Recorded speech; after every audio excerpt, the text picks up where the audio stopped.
London, 1868, the heart of the British Empire. Grit in your teeth, smoke in your lungs, and Templars in your parliament. Welcome to the Industrial Revolution. Hey, what did you think of that? Not bad. So welcome to the Gamer Social Club Party Chat. I guess this is, what, episode 49. 1.2? For all of the games that made us. I think it's 4. I think it's 4. Yeah, I think it's episode 4. So this week we're going to continue our journey through the world of assassination. I'm Fraser, and today we're cracking open the manhole covers of Victorian London to unearth one of the franchise's most stylish, underrated entries, Assassin's Creed Syndicate. Now, was it perfect? Absolutely not. But did it offer zip lines, gang wars, and carriage chases? Absolutely.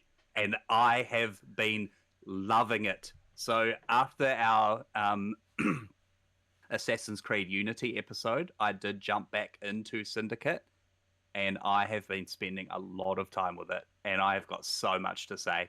Like I was saying before, I think this Assassin's Creed Syndicate has quickly become almost my favorite Assassin's Creed game, which, you know, there's some bloody good Assassin's Creed games out there. So now, to help me travel back to the gaslit alleys and skyline cathedrals of 1868, I'm joined again by Commander Buck and Nathan. Thank you both so much for coming again to talk more Assassin's Creed. Let's just have a little bit of a break for a second. Did both of you buy Assassin's Creed Syndicate day one? Day one, baby. Or did either of you buy it day one? Or did you kind of wait a little bit? I think I waited a little bit. I'm pretty sure it was a couple weeks, at least a couple weeks before I got it. Was that because of how bad Unity was? I think it was it was kind of a double, like two things at play. Number one, Unity did land terribly, but it cleaned itself up. I will give it that. The other thing, I think at that point, I just got into like a rut with like Assassin's Creed. You know, like I think even like you can see it in the game. Like this game borrows a lot from Unity, even like animations and stuff like that. And it just seemed like it just got it became stale. And I think we'll talk more about that, but that's kind of how I felt. I did eventually buy it. So I didn't even wait that long. I think it may have been like a month or two, a couple months. It wasn't long at all, but I didn't get it day one. What about you, Nathan? I did buy it day one, yes. I was excited, but I will say I wasn't as excited. I know that there's, you know, the whole entire thing of people weren't excited from Unity and Syndicate had bad sales. I was like not excited for the other reasons. Like it was the other way around. It was upside down for me. Like I was excited by Unity. I loved Unity. I loved the direction. And then Syndicate, I'm like, it didn't feel like it was offering much to get me excited for. Like everything I was hearing about it, all the stuff they were adding, I was just like, none of this is good enough to say, hey, you need to be here day one. But I'm an Assassin's Creed player. I love playing Assassin's Creed games. I'm always going to be there day one for no matter what kind of style or version of the game it is. I'm going to be there and play it regardless. And I remember having an absolute blast with the game. But it was, I think I said last time in our last episode, every Assassin's Creed game that comes out, I'm like, ah, man, this is the best one. This is the best one. If I recall correctly, I don't remember feeling that way with Syndicate and being like, ah, yeah, this is the best one. I remember there being things in there where I was like, oh, wow, this is really awesome. They finally like refined this, that, and the other thing, but I never felt like, oh, yeah, this is undoubtedly my favorite in the franchise, which was odd for me. See, I bought it day one. I have the only two that I haven't bought day one was Rogue and Shadows. Don't ask me why. Because Shadows I played it day one, but I still haven't bought it. I got the Ubisoft Plus thing just because of money. But so my thing was back then, I didn't care about reviews. I didn't care about scores. I didn't care about numbers. I didn't care about anything. I just like, is this fun? Is this going to be worth the money that I pay for it? Now, I grew up in New Zealand. In 2015, I was still in New Zealand. We did have the internet, but it was very expensive and not everybody had it. And so all of the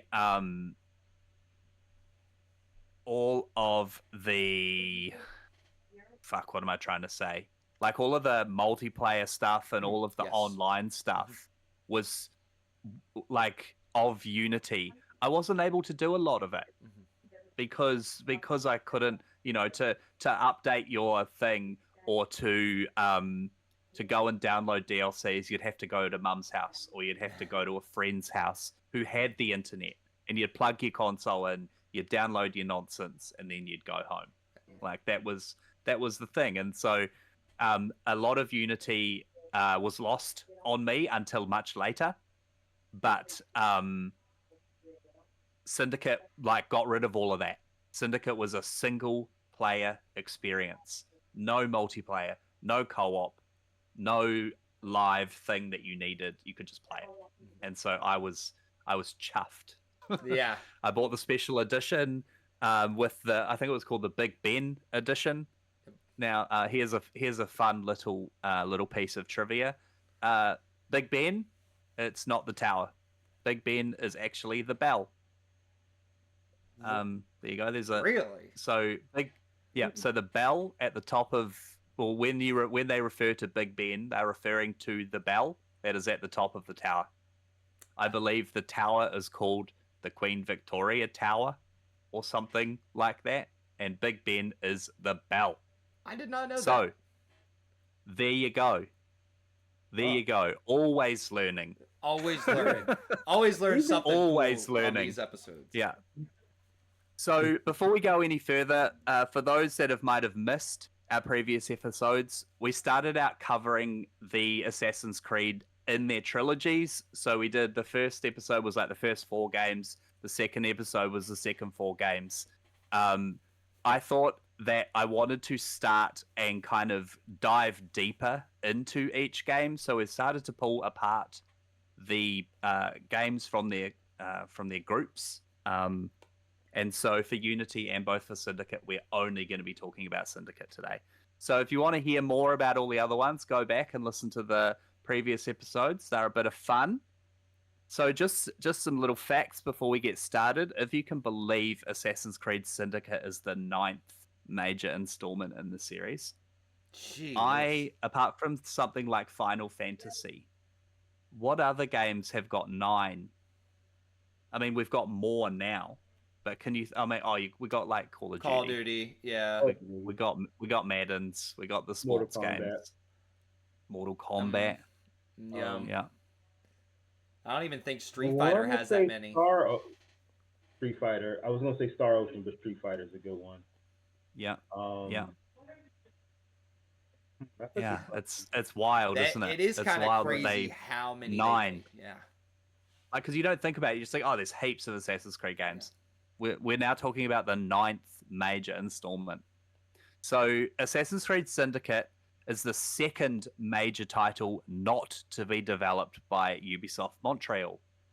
So the lead development was handed over to Ubisoft Quebec, who had helped with other titles, but they had never had the lead design role.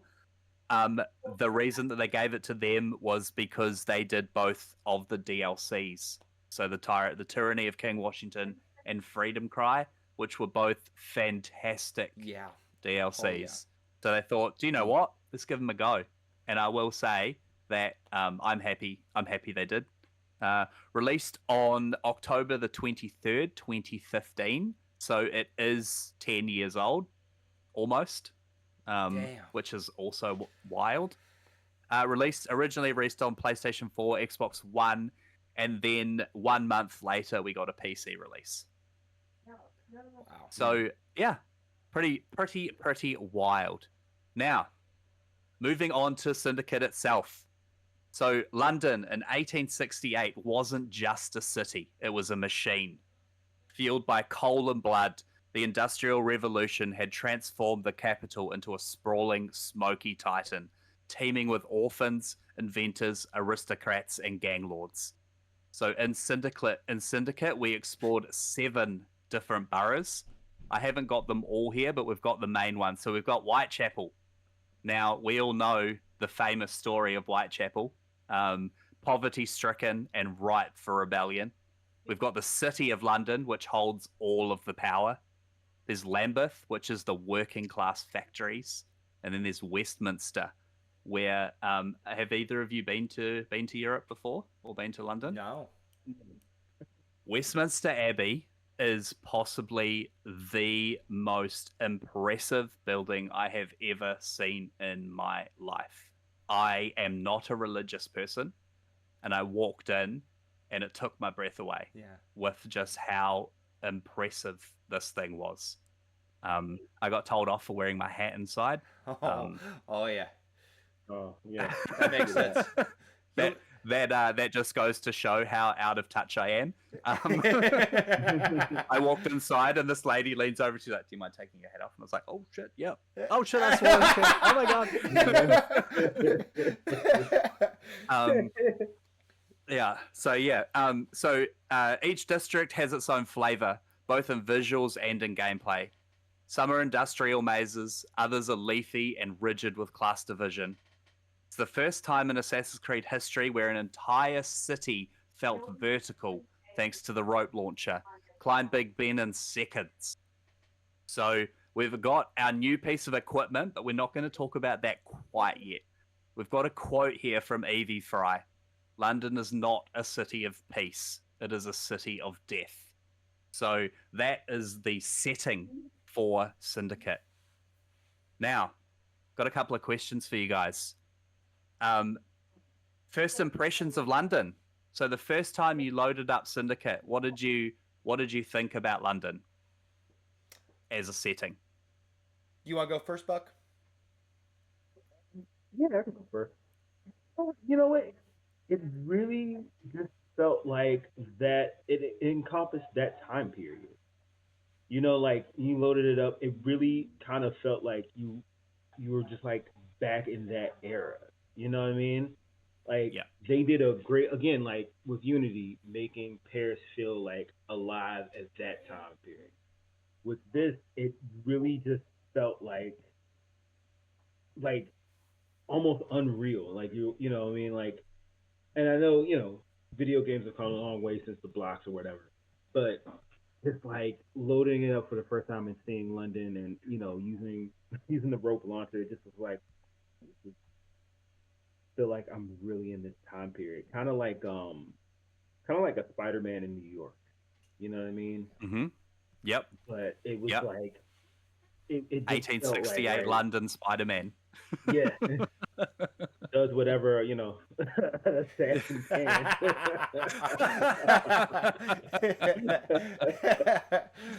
Oh, that is so good. That is so good. What about you, Nathan? Do you? I definitely, I loved the vibe of it. I didn't know much about that time period going into it. So for me, it was very much a learning experience and kind of getting the vibe. But yeah, I think that it was like, it brought a whole new aspect to the franchise, and as far as like its setting and tone, because I remember it starting off with like, you're in a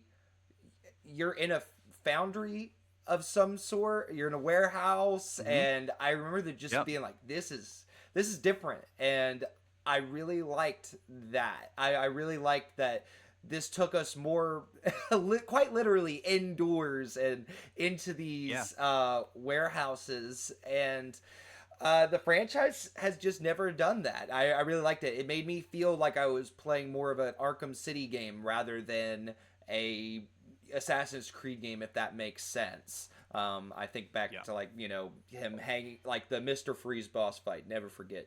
But yeah, it kind of gave me that vibe a little bit. But definitely, I did love the setting. Yeah, they really nailed that industrial feeling, didn't they? Like the city was never silent. You'd be running and there's like chugging trains, smoke, shit on the streets. Like it was brutal. You can almost feel the soot on your skin playing it. Right? Yeah.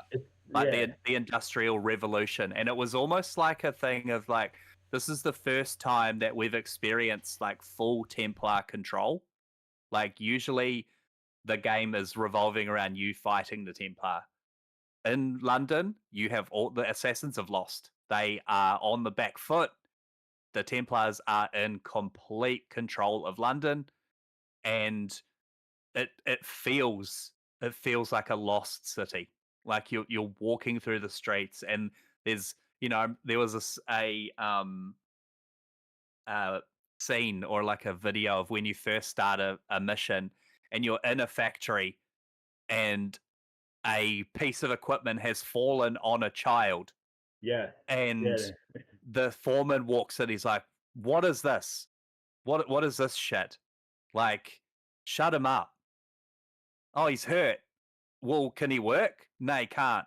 "Well, take it out of his pay." Like, what pay? You're not paying him anything anyway. Like, and it was just so real. Like they pulled the thing off and they dragged this kid away. And then the more and more you get into it, like it would have been a rough time to be alive. I tell you that. Yeah. Oh. So, my next question was, do you think Assassin's Creed has ever done a better job of creating a city that felt more vertical? So, what I mean by that is, at the moment, previously, we've had big buildings to climb, but I feel like everything in London was high, and everything involved you climbing. There's so much climbing, and they obviously implemented a piece of equipment to help us with that, which we'll talk about a little bit later.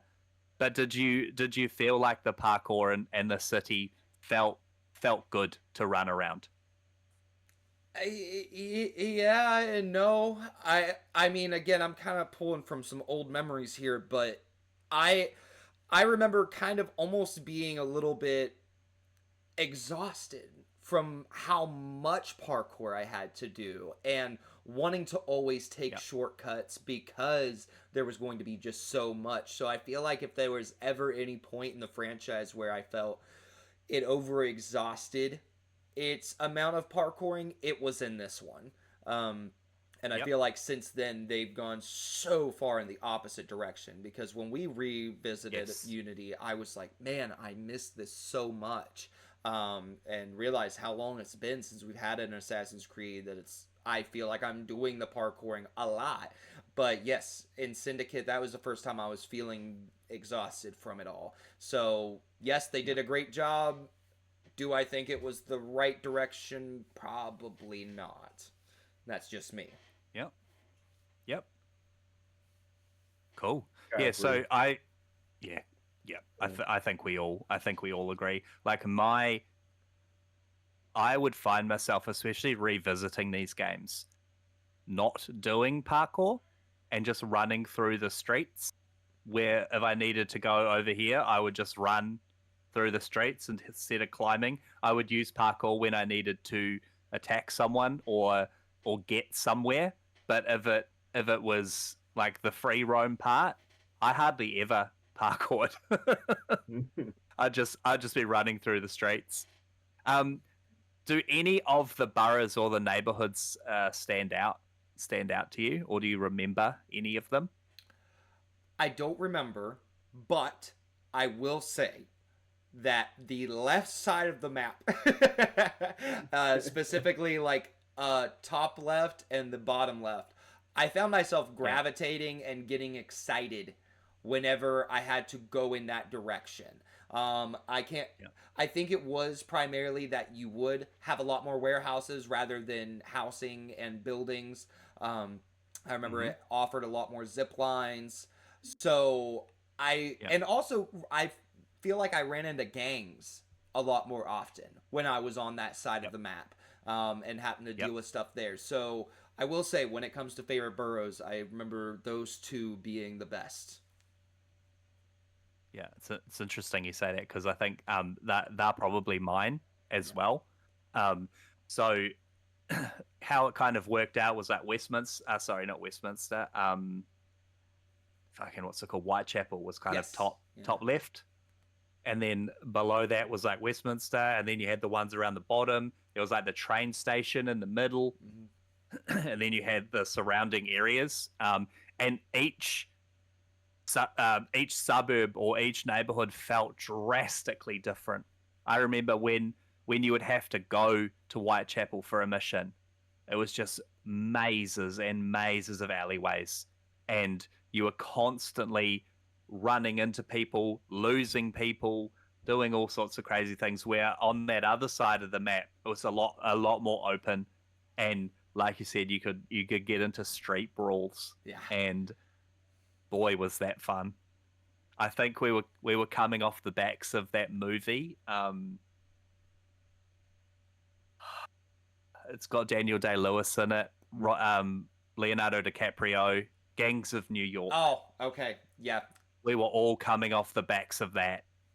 And, I remember that scene of like Daniel Day-Lewis, he's got that giant two-handed cross club, and he's just beating people with this thing. It's like, this movie is the greatest thing I've ever seen in my life. All right. So we have passed through that, and then I guess the last kind of question or thing we have to talk about, like, historically, the Industrial Revolution was a pretty gritty, grim time. Did the game romanticize this, or do you think it portrayed it fairly? I'll let Bob go first. I think it was a pretty fair portrayal of that time period, especially when you talk about, like, you talked about it a little earlier with the child labor, and just seeing that and being like, whoa. Like, they didn't shy away from it, did they? Yeah. They went right into it. And because I think that was one of the very, very early missions, right? Yeah. Like, when that pops up, like, that. Honestly, I was kind of feeling that that's one of the biggest things I remember from that game that I do love, was the fact of, in our last episode, I talked a lot about Unity and how much I loved that we were taking the personal experience, right? And how that was kind of like one of the biggest highlights of that game. So when we went into Syndicate, I felt that same way of, this feels personal, and I felt more hands-on with the direct work that the assassins were having towards the people and how they helped the community, and it just felt more hands-on. I really liked getting, like you said, Buck, like your hands feel grimy. You're really getting your hands dirty. You quite legitimately take your top hat off and start getting into brawls. So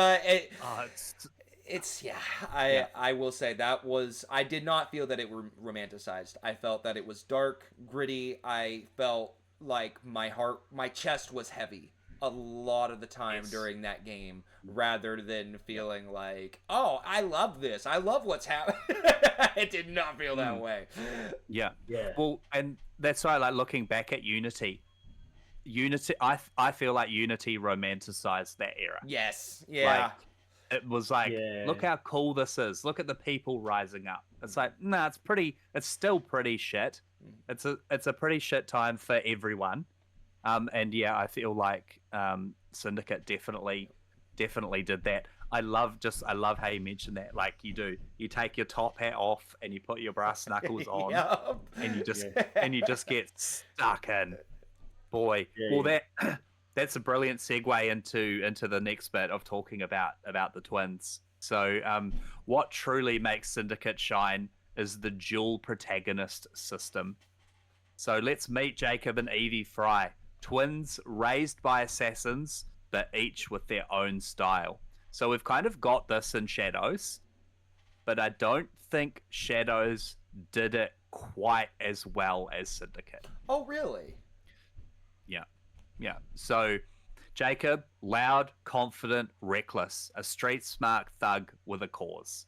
And then we've got Evie, methodical, intelligent, disciplined, a master of stealth. So you can switch between them in free roam, and their personalities even impact your gameplay.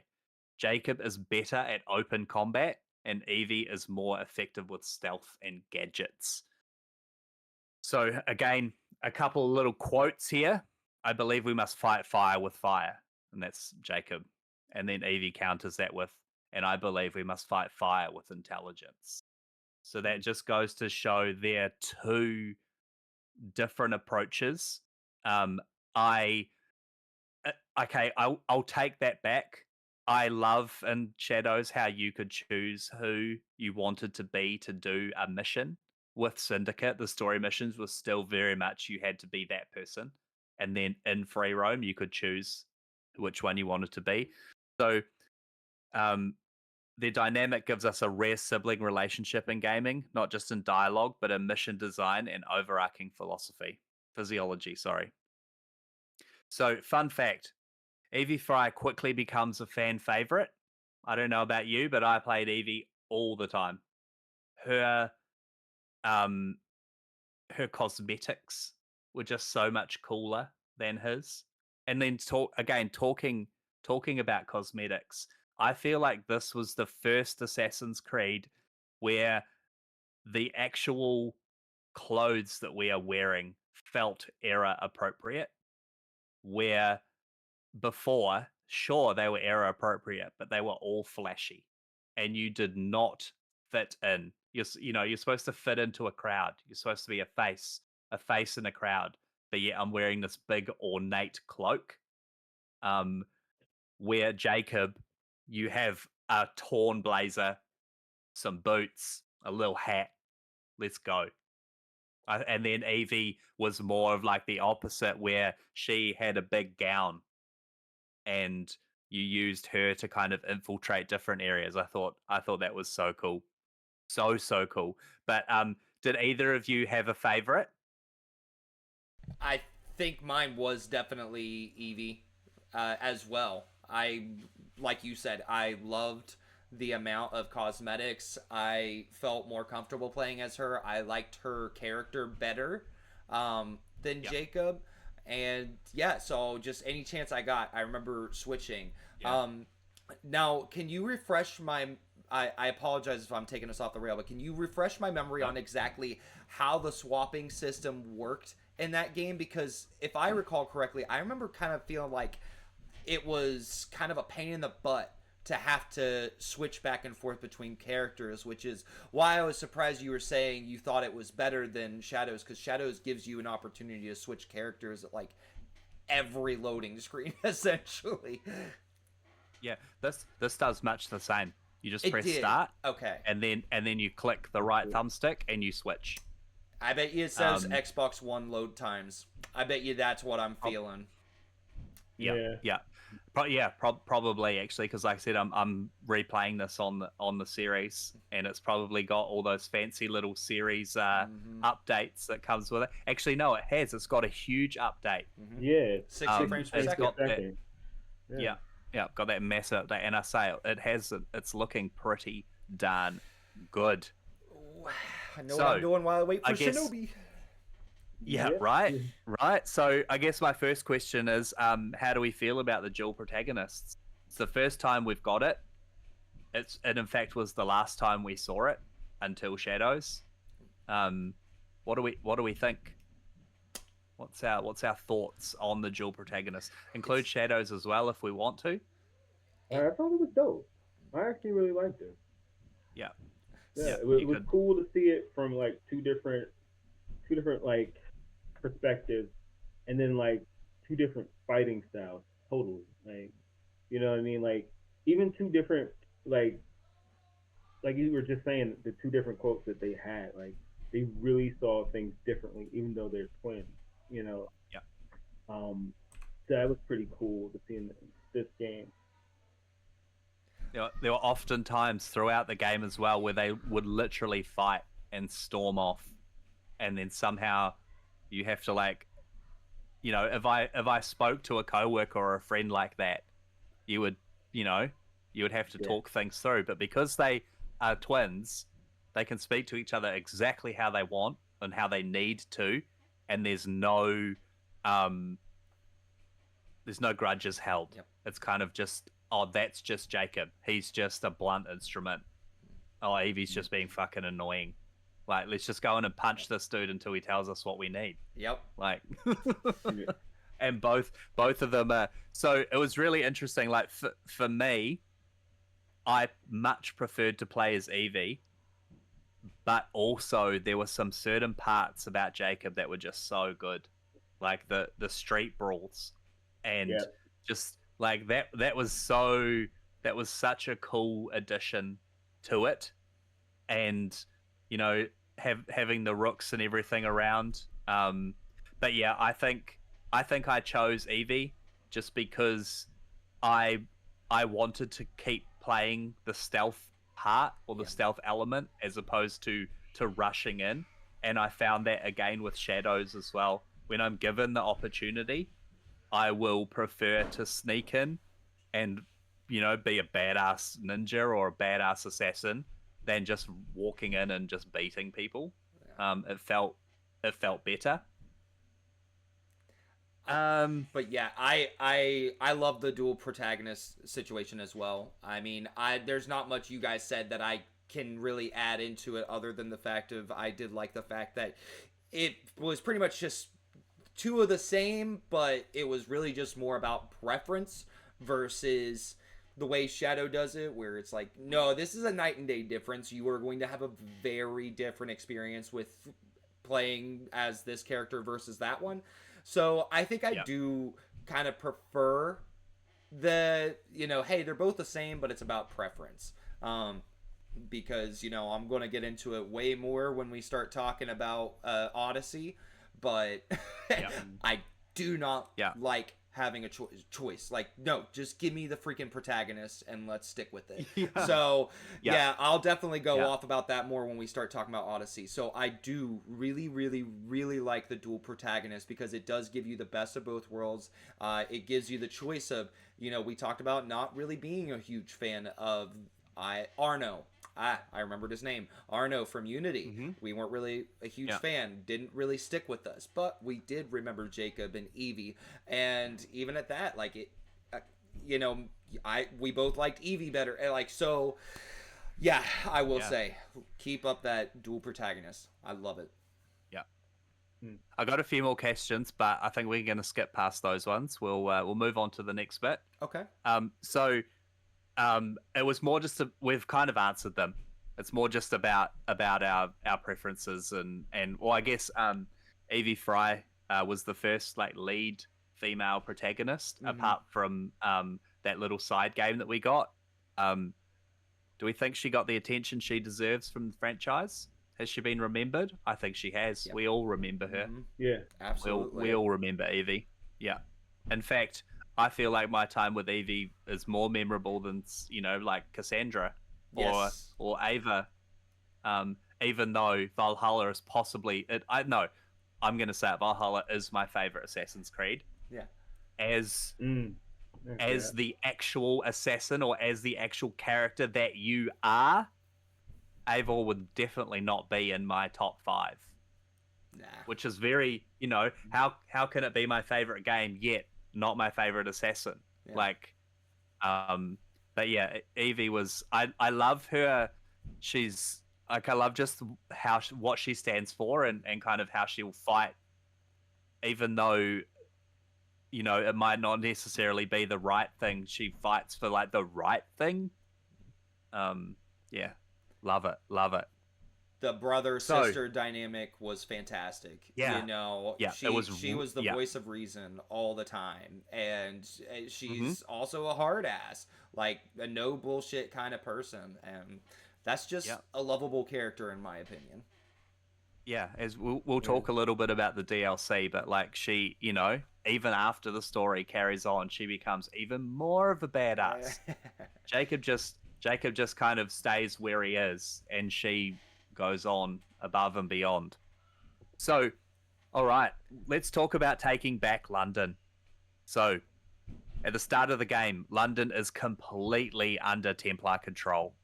So, what do the Fry Twins do? They start a gang. Like, what else can we do? So, think of it like Assassin's Creed Brotherhood, but mixed with a street level Peaky Blinders vibe. So that's what I got from it. Like, you are street level knuckle dusters and sticks and cane swords, and you're just having brawls in the street. So liberating districts involves winning gang wars, kidnapping or assassinating targets, freeing children from labor camps. How is that a thing? How is that a thing? And then destroying propaganda and disrupting control.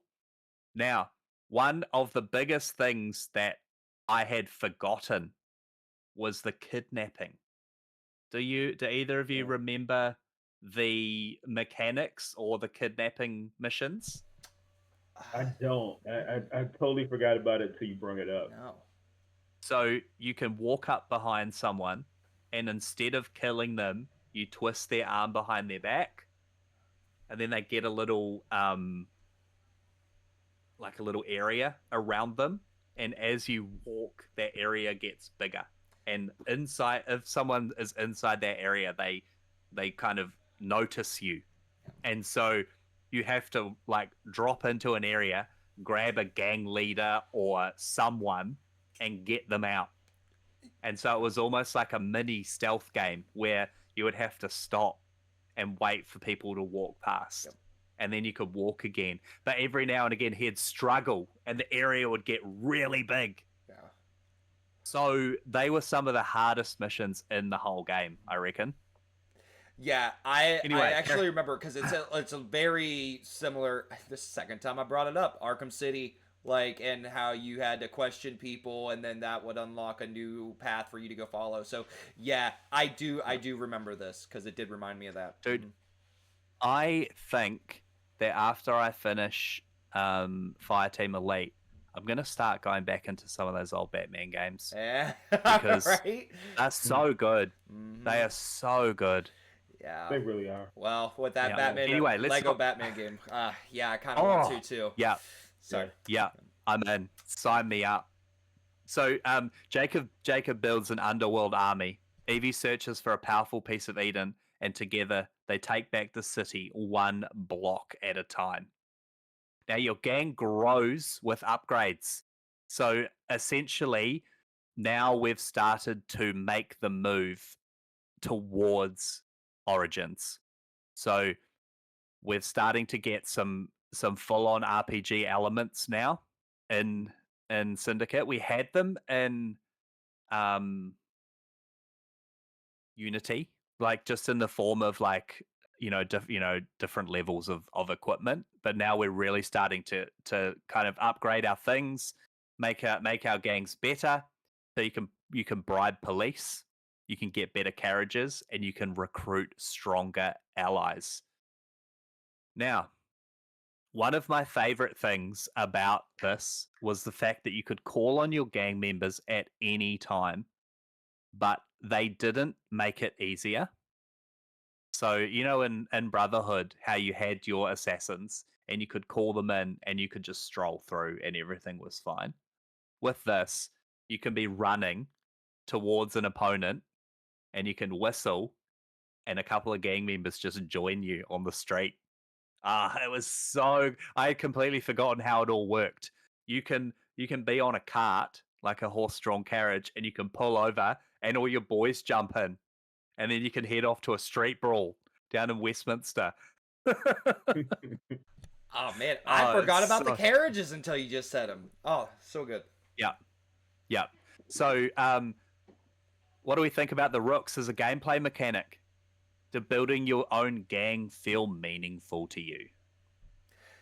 It made me feel a part of the resistance, if that makes sense. Yep. It Yep. again, I feel like it amplified to the narrative that we are very hands-on in this game of we're in the shadows, but it's kind of so in our face Yeah. that it doesn't feel like we're in the shadows, like necessarily fighting Yep. behind the scenes. So the fact that we're running Yep. games kind of helped add to that narrative of, yeah, no, we are at war, we are fighting against suppressors here. This is like so bad that, you know, we can't really hide that much at all. So Yep. yeah, I did like it. I did like it. Yeah. Yeah. Anything from you, Jonathan? I think that I totally agree with that. Like I'm trying to like remember anything like I got that I felt different from what Nathan said, but I think he covered it perfectly. Well, thank you. Okay, Yeah. my only thing is that I wish we didn't run the gang. I just wish we were in it. Yeah. Um, like I wish that like, and I think I don't know where this comes from, but I am not the like in games. I would much prefer to kind of be on the ground level than be telling people to do things.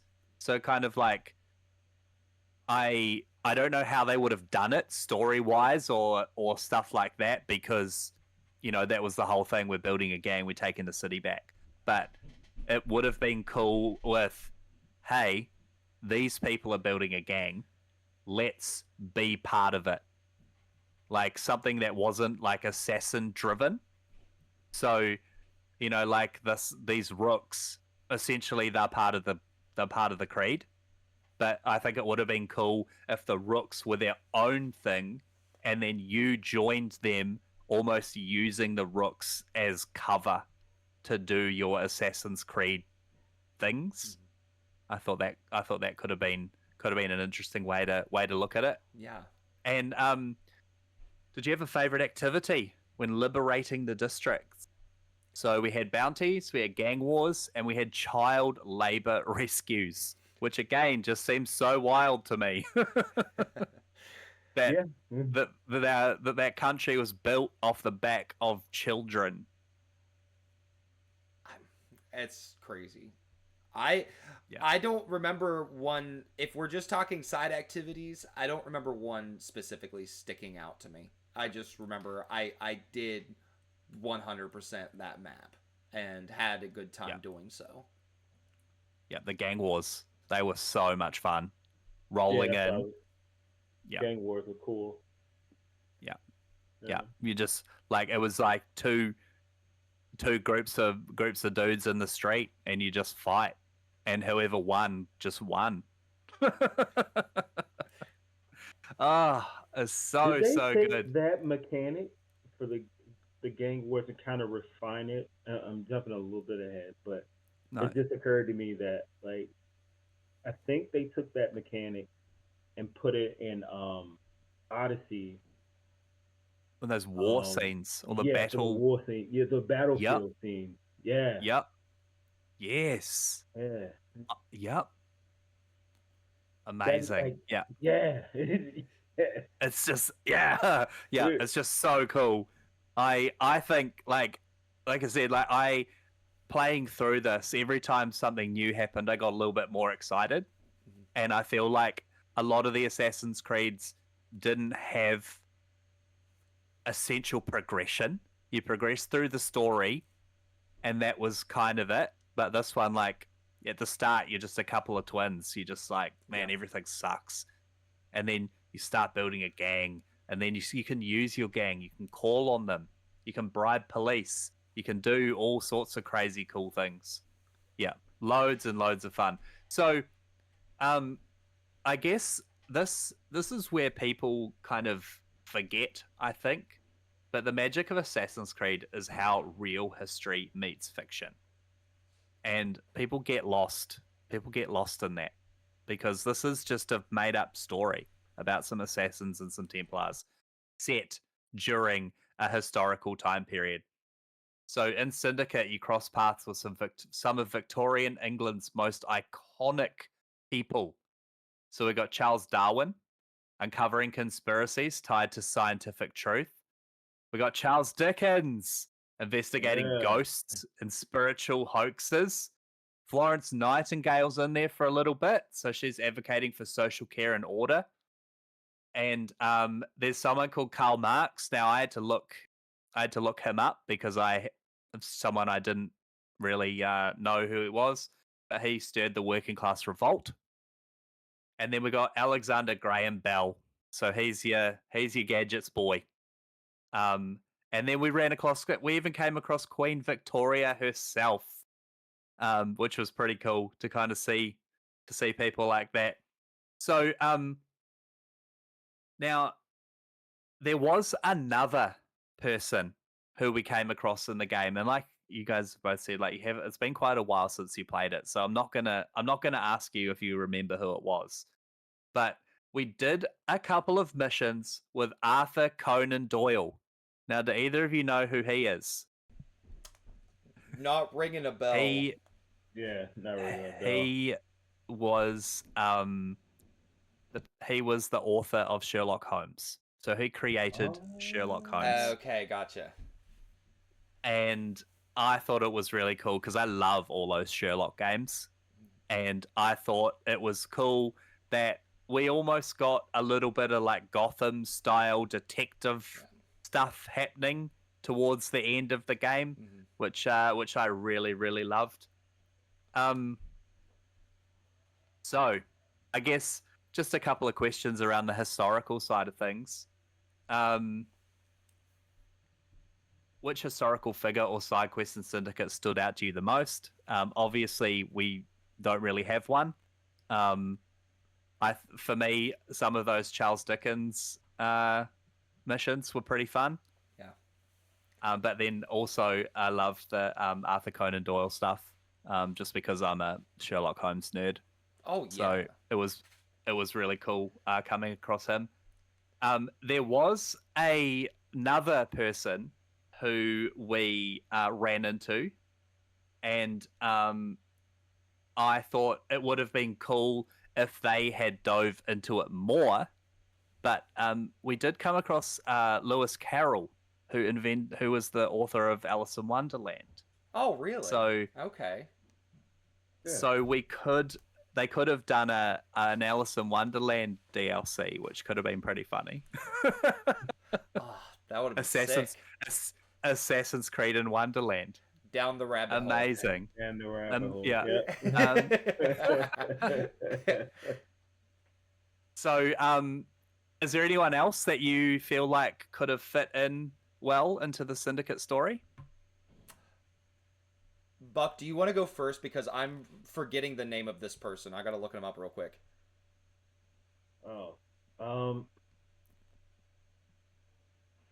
No, you know what? I'm trying to figure it out in my brain, but I'm not coming up with anything at the moment. Now, do you? Okay, I remember. So, H.H. Holmes. Do you guys know who H.H. Holmes is? Wasn't he a serial killer? He was. H.H. Holmes was a serial killer in Chicago. If you ever played the Dark Pictures anthology, they actually based one of the games off of the H.H. Holmes mansion.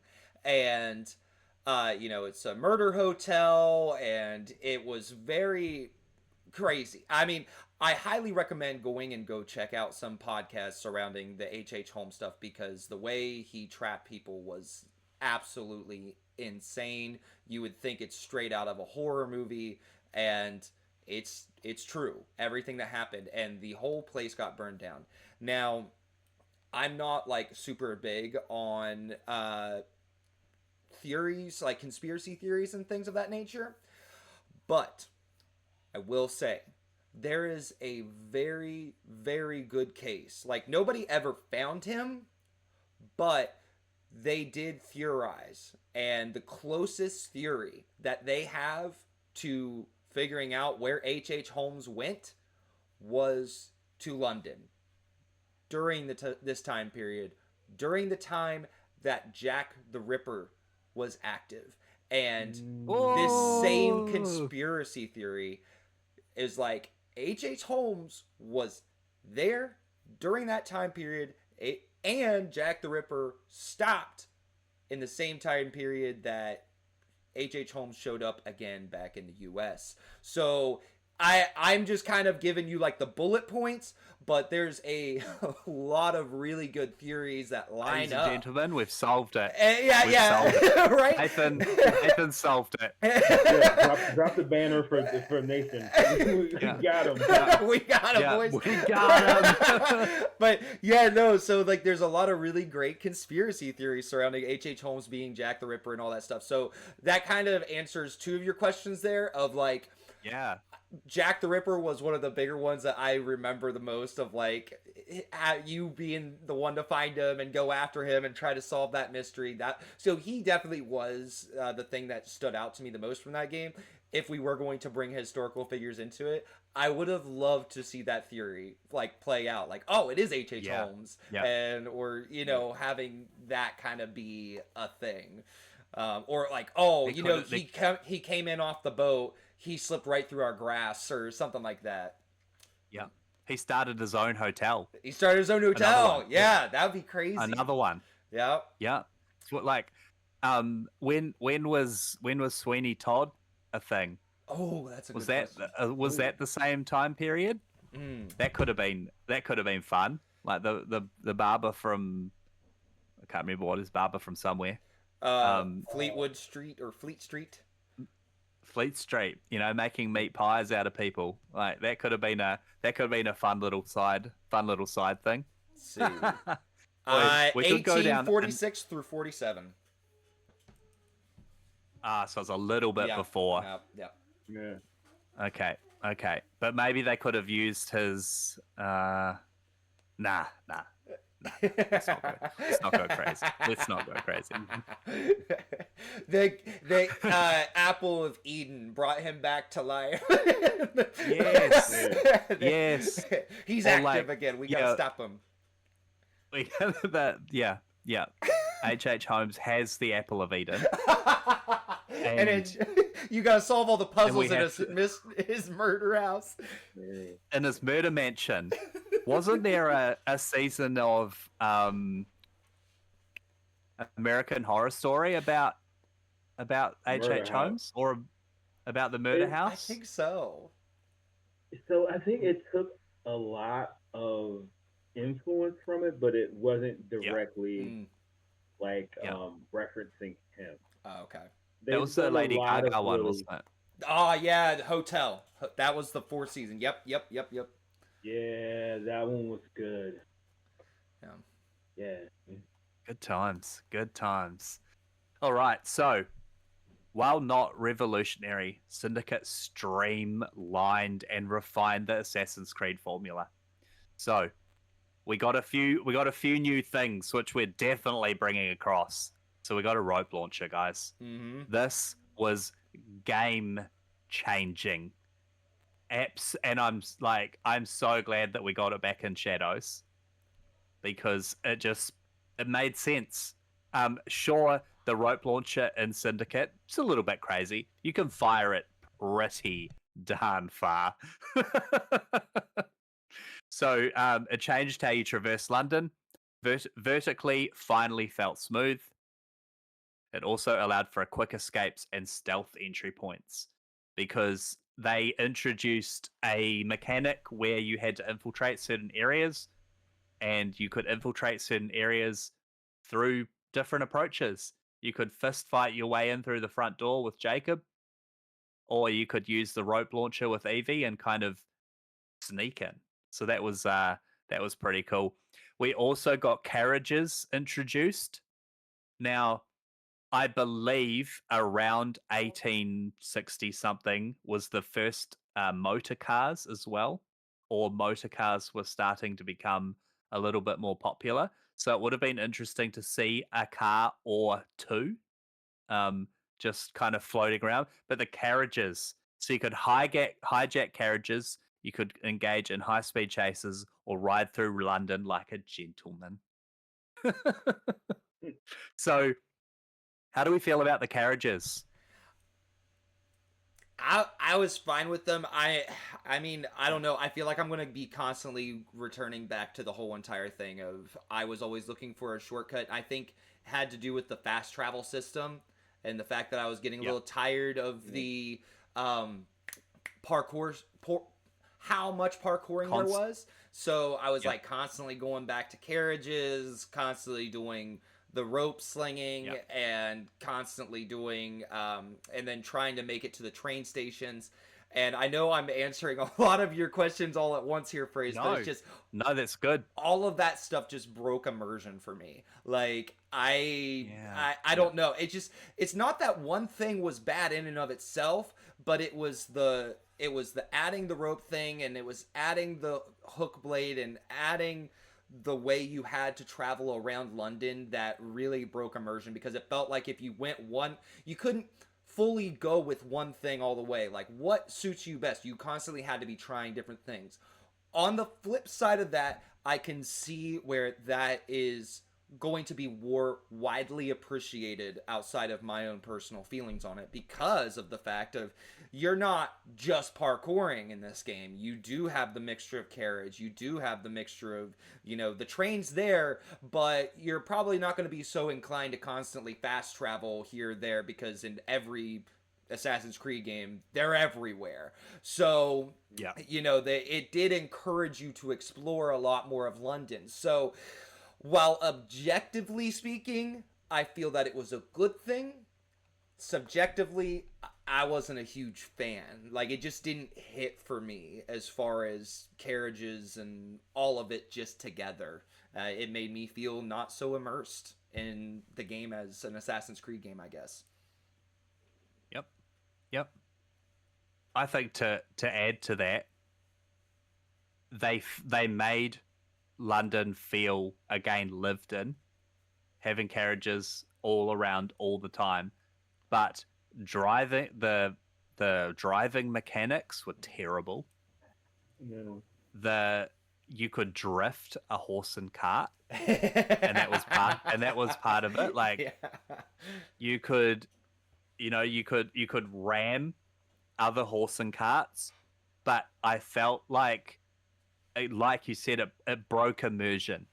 If they wanted to include horse and carts, these things needed to be destructible almost instantly. Like, if you hit something, they just explode into pieces.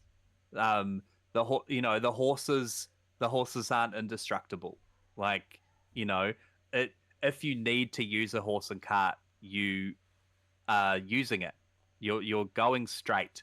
You're getting into a chase, and you're going straight. You're not drifting through the streets of Westminster trying to smash the other cart to bits. Like, that completely removes all immersion. Right. It just makes it silly. And the people on the streets just constantly have to like jump out of the way. I agree.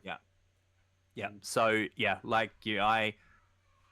they're a kind of necessary evil. They needed to be there. They weren't done particularly well. And I found when it was time to do a horse and cart mission, I was kind of like, ugh, another one. It's a Batmobile all over again.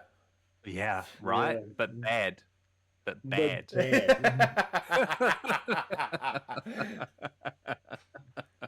Batmobiles are terrible. That's right. Jonathan, have you got anything to add to the carriages? No, I think you guys hit the nail on the head. Yeah. And then the combat. So we just got even more responsive combat. The Syndicate uses a combo-based brawling system. So we've got less fencing, again, like the earlier, the parries, the dodges, the whatever. This one, it's all about combos.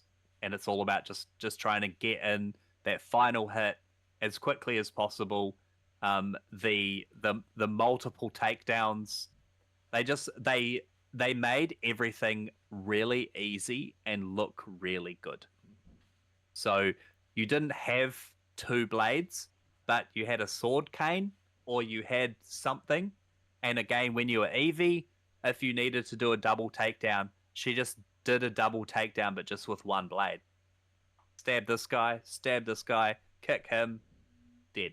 Yeah. It was done. It was done really, really well. Do either of you remember much about the combat? I don't, unfortunately. I wish I did. Yeah. All right. Easy peasy. So I guess first question, rope launcher. How do we feel about it? I'll let you go first, Buck, because I pretty much already answered this question. I don't know. I kind of liked it. Yeah. You know, like, I guess you can make a case for it breaking immersion and being kind of unrealistic, but I mean, it was fun. fun. So. Yeah. Yep. Yeah. Still ended up using it. Wasn't a fan, but it still ended up using it. Yep. Yeah. I found it made me parkour more than if I didn't have it. Because, again, how they did it, you would hold, I think right trigger would parkour up and right bumper would parkour down. They had refined that. So it felt really easy to do. And then you had the rope launcher, which just added more ease. So all of a sudden, parkour wasn't the super annoying thing that was forced upon you. It was something cool that it was easy to do, and they kind of wanted you to use it. And they, it wasn't a chore to use, as opposed to my next question about the carriages. Like, how do we feel about the carriages? I despise them. Yeah. Not huge fans here. Yeah. Okay, so we will not be having carriages in our game. It wouldn't have been 1860s London if they didn't have them. It's true though. Yeah. But and if we couldn't use them, it would have been even worse if they were there just as a thing. That was a very good point. So I'm glad we could use them, but I just don't think that they were done well. Would you like to see gang mechanics return? If it makes sense. I think throughout this series we've talked a good bit about the Brotherhood, and we've talked about how we would love to see a return of the Brotherhood. And I kind of feel like gangs are very similar to that. So I guess when I say if it makes sense, I mean, like, yes, I want either the Brotherhood or a gang, but depending on our setting in our perfect Assassin's Creed game, that's going to kind of be the determining factor of what makes more sense for this game. Like, especially for, I mean, because, you got Vikings in Valhalla, and, that was clearly, like, you've got a crew, and so, I mean, I feel like, you do want gangs of some form in your Assassin's Creed game, for sure. And, like, Viking, they did it well. You used your gangs to raid. Yep. And then when you were off doing your own thing, you were off doing your own thing. Yep. Like, if we look at Shadows, we don't want gangs in Shadows. Exactly. Like what is that going to bring to the game?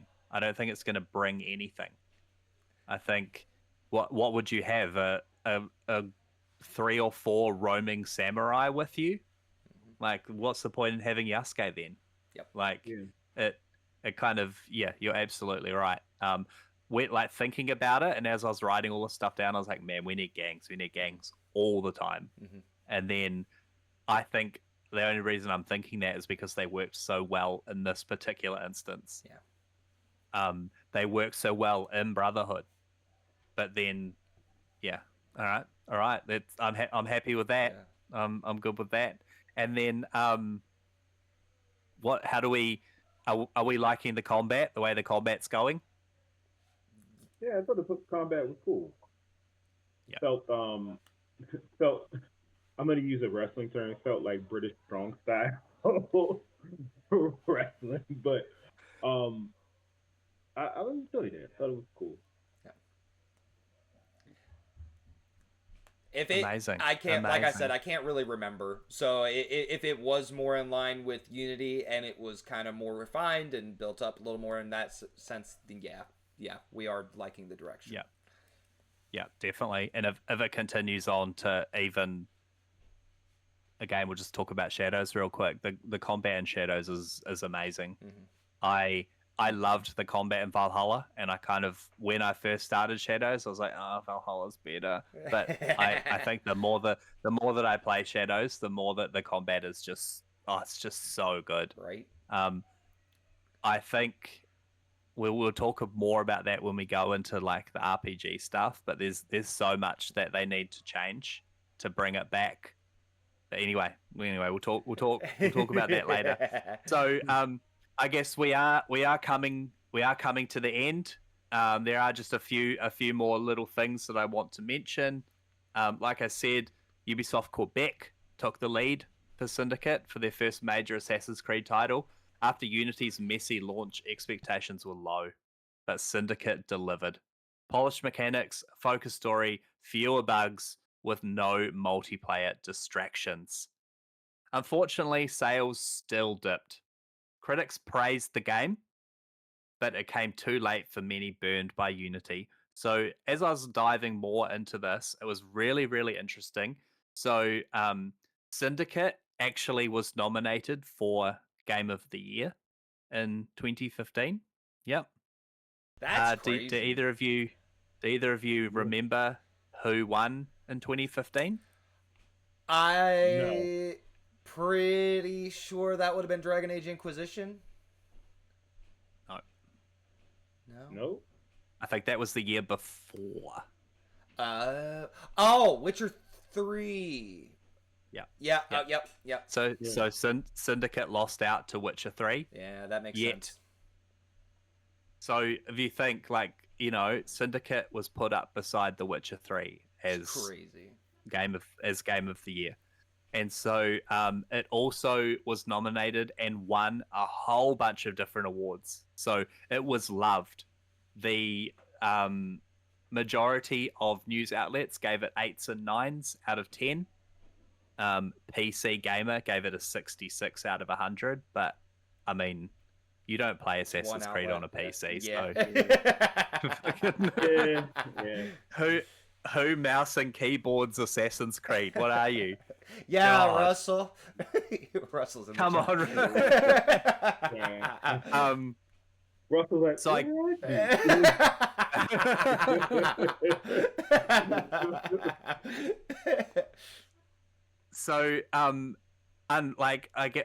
fortunately, I don't know how you want to take this, but Syndicate in many ways is the last hurrah of the classic Assassin's Creed, which is sad, but personally, mate, the RPG stuff, I am here for it. Yeah, this is where Assassin's Creed like really took off for me. Yeah. I guess just the only question here. Was it a mistake for Ubisoft to release Assassin's Creed Syndicate so soon after Unity? Because remember, we're still a year apart. We're still a year. So every single year we get an Assassin's Creed. Yeah. Because we didn't get Origins until 2017, is that right? Or 2018? Yeah. Yeah. I want to tell you 2018. I don't think it would have mattered. I think that the eventual shift to the RPG mechanics had to happen. Yeah. I think and this is going to sound crazy, but I think they went as far as they could go with the direction that they had at the time. And they just, sometimes things, you just run out of luck. That's right. We're at the 9th. This is the 9th game. And we're essentially all we're doing now is just refining things. Yeah. Like, Yeah. really, there's nothing new. Yep. Yeah. And But we got carts. that's what I said at the beginning. It's what I said on the Unity episode. It wasn't that I wasn't excited for the game. It wasn't that I wasn't going to play the game. It was just that there was nothing really new or fresh being added to the franchise. And I think I was starting to feel a little bit exhausted from the franchise, and it's a franchise that I love. Um, Yeah. This was the first time I was feeling like, we could have really used a break. I don't know if it would have helped anything as far as, I mean, honestly, I think it would. I think it would have helped. I think it would have helped sales. I think it would have maybe let the people get hungry a little bit. Ubisoft even said way back then, they were like, we're going to stop annualizing it when the sales stop showing up. And that's exactly what they did. Exactly what happened. And it's like, it's just a shame because something I've really been wanting to do as like, podcast content is have a conversation about like, when is the industry going to fucking learn the right lessons? It's just crazy to me, because yes, they went in a direction that really worked for them, but it wasn't that, Syndicate was bad. I mean, you guys were getting awards. You guys were almost Game of the Year. And then because it didn't fully sell all that well, it's like, okay, well, we're going to revamp everything. Like, I don't know if that was necessary. But, I'm not going to argue that it was the wrong one because, hey, Origins and especially Odyssey brought in so many new people. And it sounds like including you, Fraser. It's like it brought in so many new friends for me. Like, I had a very niche group of people who liked Assassin's Creed, but when Odyssey and Origins came around, I was talking to coworkers about Assassin's Creed. So I think it was the right choice. I just, as a longtime fan, I am bummed that it is a bittersweet thing. I think it went out on a good note, but I do miss it, and I like that that's what they're trying to go for with Mirage. So I'm glad that they're trying to show us that they haven't forgotten. And they are trying to somewhat fill that hunger that's kind of like left for us.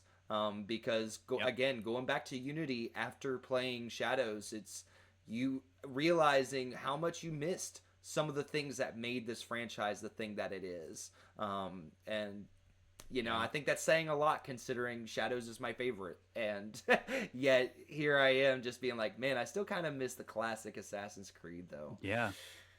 Yep. Yeah. Yep. I wonder if that's going to be the same when we start talking about Resident Evil. Oh, that's a good point. Are we gonna miss Resident Evil 1? Are we gonna miss those tank controls and the fucking?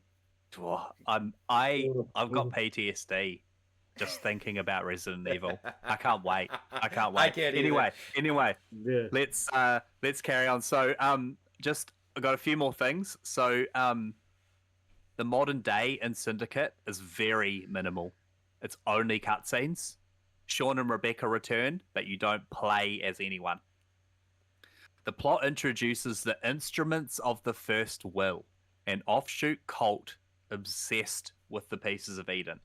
Now, from what I think, because this is the last time we ever hear of this cult, they introduced it at the end of Syndicate, and then it's never, ever spoken of ever again. And so I'm thinking that it's possibly they're referring to that cult from Origins. You know how in Origins we fight that cult? I think it might be something to do with that. So it teases a bigger conflict, but it goes unresolved. Now, I think I already know the answer to this.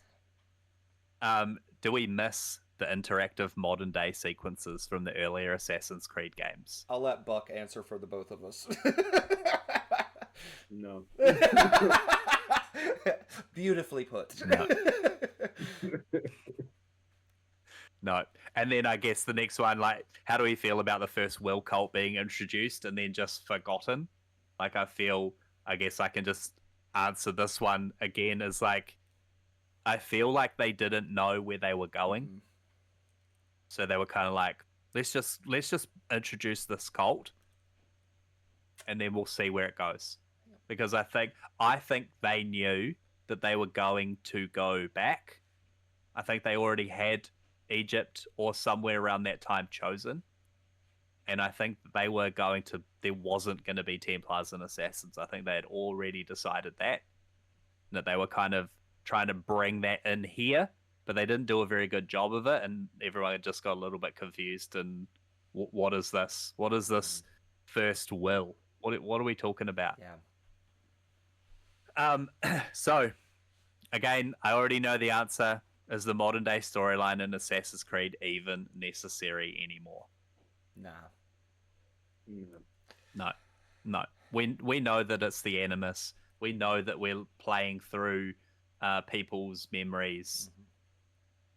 I suppose they do still kind of need it, because otherwise, what's the point in Assassin's Creed? If we're just going back and a Templars fighting assassins for pieces of Eden, because I guess that's what the modern day story is, right? We're trying to find these pieces of Eden to either stop or help the Templars or assassins, but nothing else is ever said about it. It just is what it is. There was, sorry. No, you go ahead. I don't want to interrupt. I was going to say there was an extremely interesting piece towards the end of Syndicate, which made me kind of think. So in Syndicate, we go to World War One. Now, I've been thinking in my brain of brains, how modern can we go before it becomes the whole Assassin's Creed thing is irrelevant? Yeah. Because we could do modern day spy espionage thrillery things and taking the whole spy thing of assassins and that, but we got guns and sniper rifles and bombs and it's just Hitman essentially. Yep.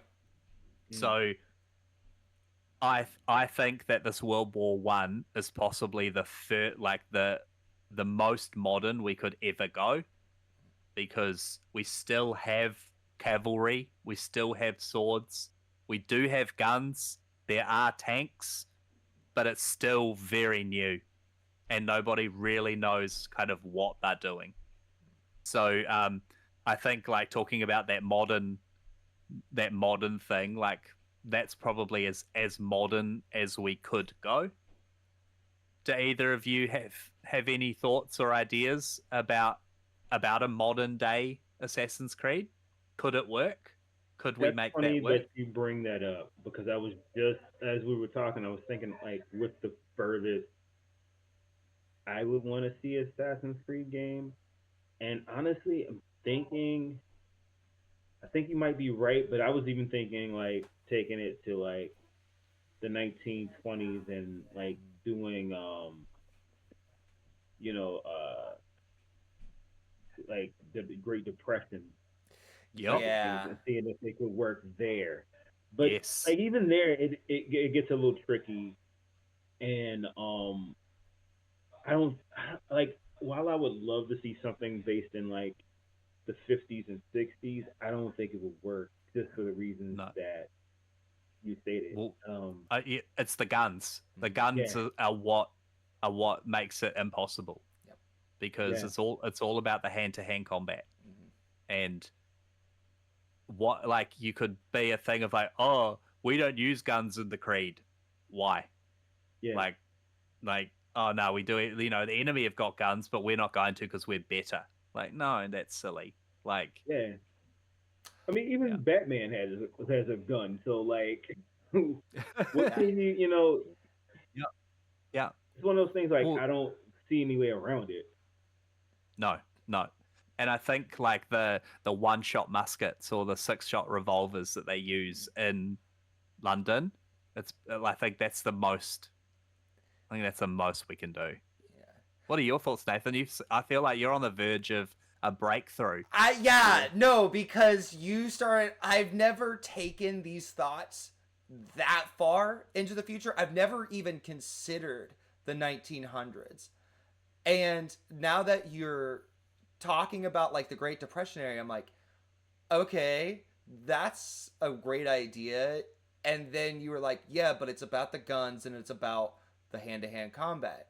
And that got me thinking about like, what if it was just within civilization, right? We're not talking about like war zones here. We're talking about America 1950, America 1960. Yes, you got cops with guns.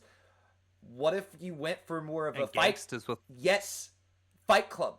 Like that type of vibe. Like you're going more for almost essentially Assassin's Creed's version of Blood Dragon. You know what I mean? Like, let's not make it a whole game, but it's just its own small little Yeah. thing. It's like Fight Club Yeah. mixed with like, Yeah. you know, yeah. That's where my mind was going. Yeah.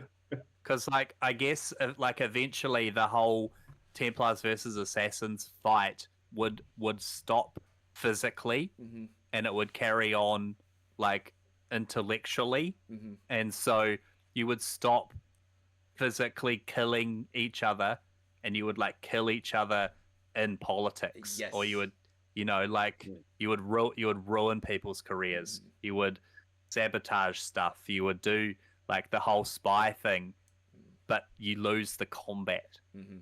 which is also what Assassin's Creed is. I'm like already kind of picturing like, okay, you're in some dude's house, you're like wiping his computer, you get caught, and then all these guns start shooting at you, so you run out the back door, and then you start jumping on top of buildings to get away from it all. It's like I can somewhat picture some of this stuff, but you know, again, I think at the end of the day, the bottom line is you guys are right. Like, even when we were playing Syndicate, it was feeling like this is as far as we go. Like, I don't know how you go any further. I had one friend who felt they went too far in Assassin's Creed 3. He's like, just the simple introduction of pistols, too much. Nope, it's not Assassin's Creed. So the franchise for my buddy, it's been dead since 3. And so Interesting. Yeah, I would say it would be very hard to go past Syndicate, but I think it can be done. I don't see why the next Assassin's Creed has to be this AAA huge giant thing. Let's do the Mirage thing.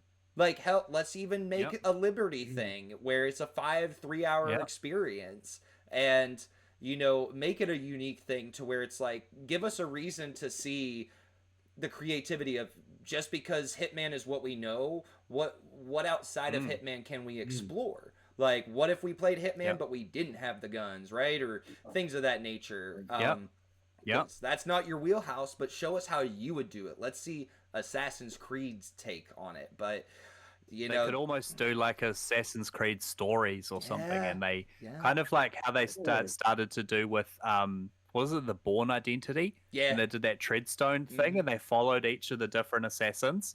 Like, you could follow a guy's mission, like one mission. You've been given a mission to go and wipe this hard drive. All right, let's go. Let's go and wipe it. You can almost you can almost like turn that into like a Metal Gear Solid 3 type of thing, where, you know, like, even though there's a lot of action in that game, the real star of that game is the story. You know, like, the story just really grabs you. And I know somebody's probably gonna be pissed and put me or whatever. I don't care.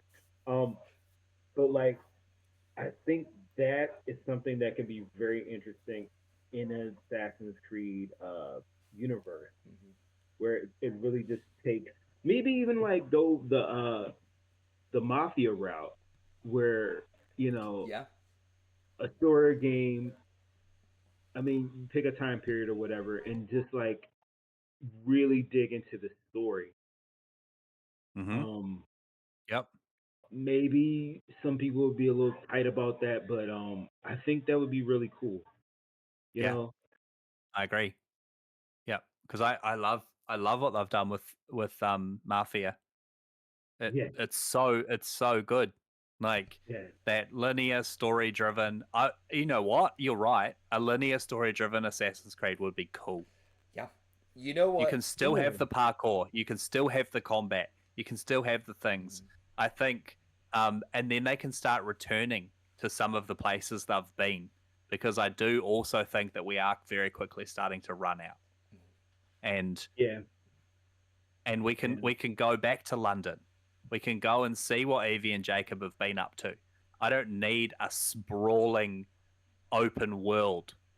I just need some cool missions where I go and do some cool stuff in an open world, maybe. But you kind of like they've done with Mafia. Like, you don't go. It's there. You use the world to tell the story, not to fill it with nonsense. Like Mafia, there's no side missions. There's no anything. It's just a story.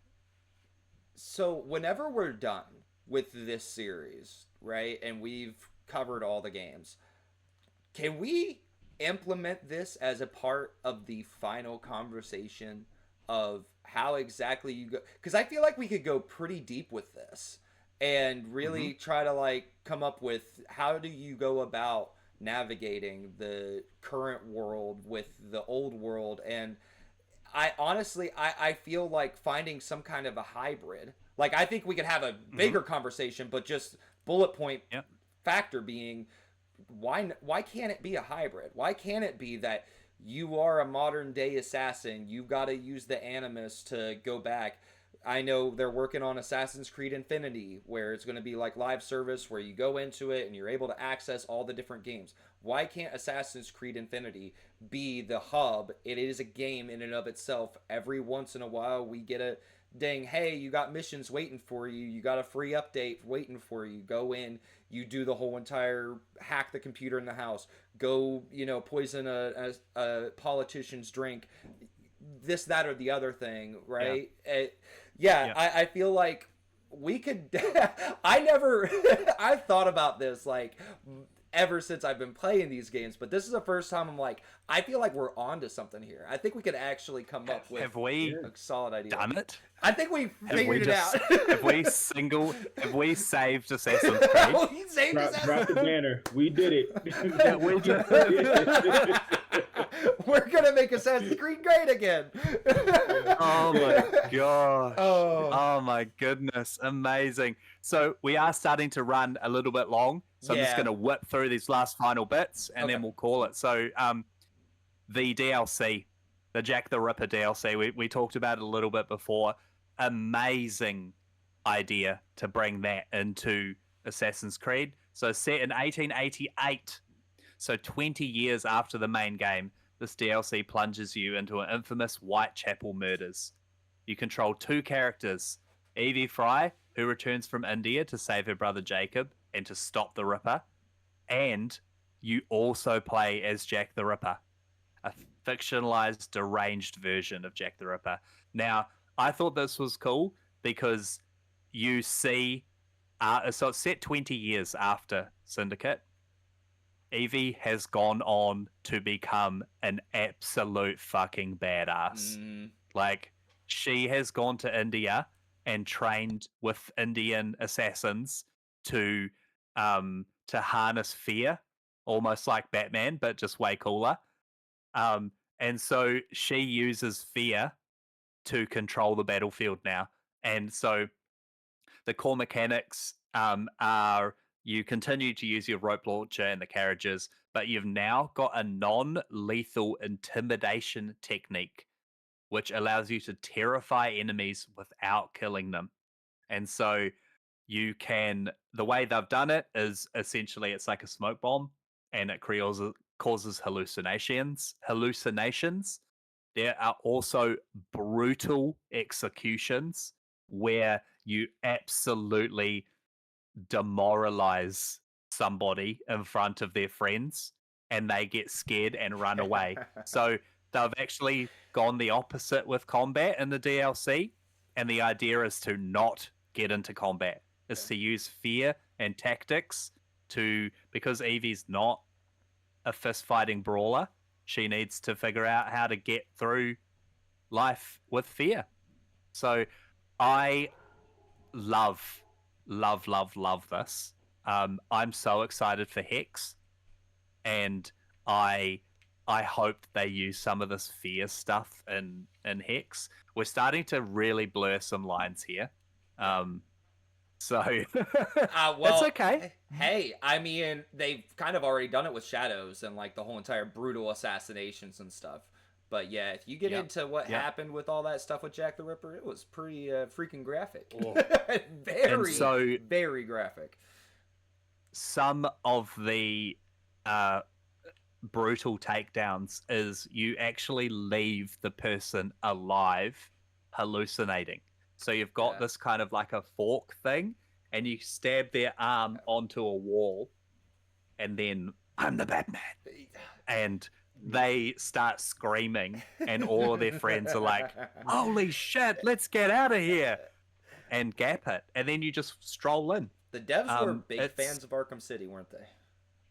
I think so. They were. Oh, yeah. Oh, yeah. And so the other thing they did was introduce the whole detective side of things. So Evie really becomes like she starts helping Scotland Yard. She starts to get into some of the, pulling apart crime scenes and solving cases, which is awesome as well. So that's it, guys. That is the Assassin's Creed Syndicate. I guess my final question is, how does Syndicate hold up in 2025? Personally, I think it holds up really well, especially with this massive update that it's just gotten. 60 FPS now. The perfect time to play it. Yeah, if you're a fan of like the old school Assassin's Creed and you haven't played Syndicate, it's probably one of the better ones out of all of them. But that's just my opinions. Yeah, honestly, but they're valid. I mean, honestly, yeah, it because of that update and because of the current, like the state it was in when they dropped it. I mean, the game holds up incredibly well, and it's 10 years old. I mean, Unity, which was known for being not a great game on release, held up well. So, Syndicate, absolutely. Yeah. I'm all for it. So yeah, if you're on the feds, I reckon do it. I reckon all of these old Assassin's Creed games have been a load of fun. But like I said at the start, I think Syndicate would be in my top 3. Wow. I really, really want to go back and revisit it now. I need to download and play it. I've got it downloaded. It's ready. It's ready. Just haven't played it. Now, before we go, what are we taking from Syndicate to put into our perfect game? It's got to be the fear. Okay. Fear. I love a lot of stuff from the DLC. Really, I like the detective stuff. Yeah. Like having to go to a crime scene, or not even a crime scene, but just actually figuring something out. I think is pretty cool. I don't want horse and cart. Yep. And if we do, they have to be like fully destructible. Yes. Like if I get on a horse and cart and I ram it into another horse and cart, I have to get off. Yes. It should. Yeah. Absolutely. Yeah. My horse's legs are going to be broken and they cannot run. Yeah. If I threw anything into the ring here, it's definitely the dual protagonist, but I feel like we've already covered that. But yes, it's definitely the dual protagonist, and it is bring me more unique weapons. I loved what they did with the cane sword. Like, bring me more and the knuckle dusters. Yes. Yeah. I mean, that's like the heart of Assassin's Creed right there, is the hidden blade. And, let's see that translate through time and how they go about, adding different cool new ways of assassination. So, not just a hook for, swinging on ropes, sliding down ropes. Yeah. Like carrying shopping. Yeah. Give me the cane sword. So, yeah, that's definitely... what I would do. All right. Buck, anything from you, mate? I kind of, I kind of want to say the rope launcher, but I don't even know how it would work. It just depends on if we can make it work in our system. Yeah. Yes. In Yep. our time period, if it'll work. Yeah. Yeah. Yeah. Good. I like the introduction that they did of like the hoists. Yeah. So you don't have the rope launcher, but these newer ones you can run. You're like, oh, there's a hoist, and you stand on the thing and you hit the thing and it flings you up to the rooftops. Yep. I'm a fan of those. The rope, like you said, the rope launcher is great. Does it fit? I don't know. Yeah. Yeah. Amazing. I think the last thing for me, as well as like a less flashy costumes. Yeah.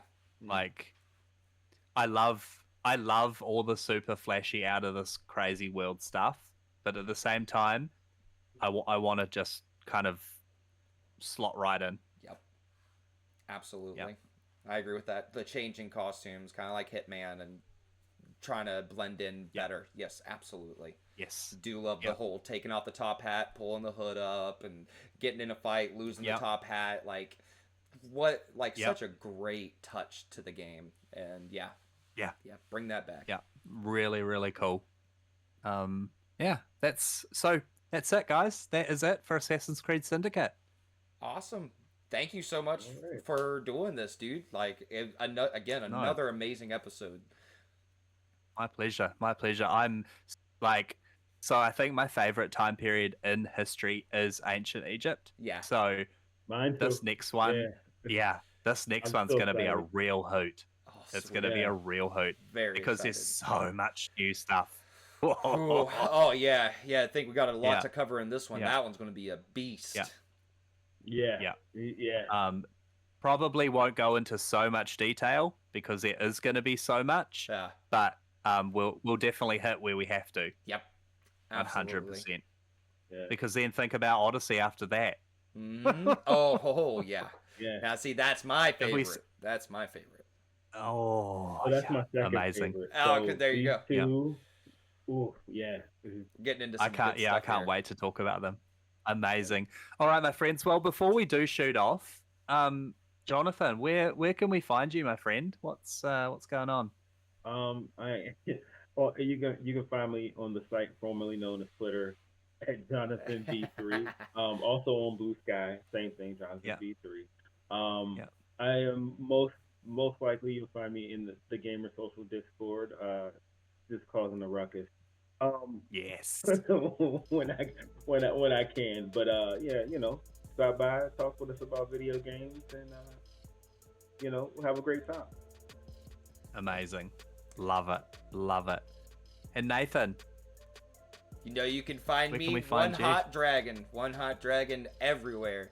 All gaming platforms, all social platforms, and primarily I'm hanging out in the Discord. I'm not out there on social media too much, so find me in the Discord.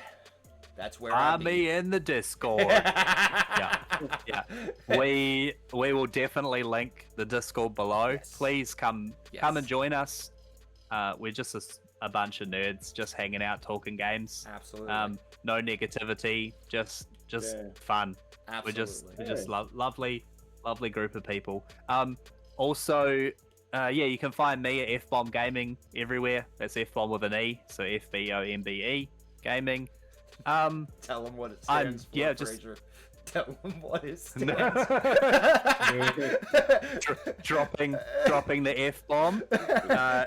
Sure. It's a very lovely term that we use here in Australia.